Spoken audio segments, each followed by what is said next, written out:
Pinaliwanag ng private owner ng MRT kung bakit hindi lang si Transportation Secretary Jun Abaya ang dapat managot sa mga anomalya umano sa MRT. Kanina isinailalim na sa testing ang isa sa mga bagong tren. Saksi si Chino Gaston.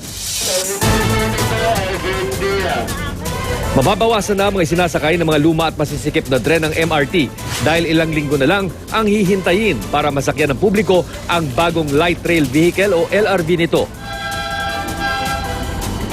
Gumagana na ang mga ilaw, motor, aircon at pintuan ng isa sa dalawang prototype ng patakbuhin kanina bilang bahagi ng dynamic testing. 5,000 kilometro ang test run na kailangan bunuin ng mga LRV.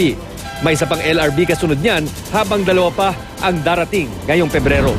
Dahil sinisimulan na ang dynamic testing ng mga bagong dating ng LRV ng MRT, nasusunod daw ang schedule na itinakda ng pamunuan ng MRT. At sa katapusan ng Marso, masisimulang masakyan na ito ng publiko. Mula Abril naman, 4 na LRV ang darating kada buwan hanggang makumpleto ang 48 in-order mula sa China. Kapag kumpleto na, kada 2.5 minuto ay darating na ang isang tren sa istasyon. Hanggang 67% naman ang iluluwag ng mga tren ng MRT na sa ngayon ay nagsasakay ng kabuuang 400,000 passengers kada araw. Nasakyan nyo naman, nakita nyo, nakunan nyo, tumatakbo. So on its own, walang taong tumutulak sa ilalim, may motor yan. Pero ang private owner ng MRT na Metro Rail Transit Holdings, kumbinsido na maraming anomalyang nangyari sa DOTC sa pagbili ng mga LRV at pagpili sa kasalukuyan at dating maintenance providers. Kaya raw suportado nito ang rekomendasyon ng Senate Subcommittee on Transportation na kasuhan ng graft si Transportation Secretary Jun Abaya.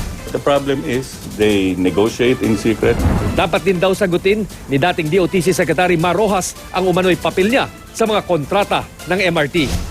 Ang kino-quote ko lang si Secretary Abaya, ang sabi niya, 2 days lamang daw siya sa opisina at dumating sa kanya yung kontrata. Ibig sabihin yan, it was his predecessor who made that contract. Then that's none other than Secretary Rojas.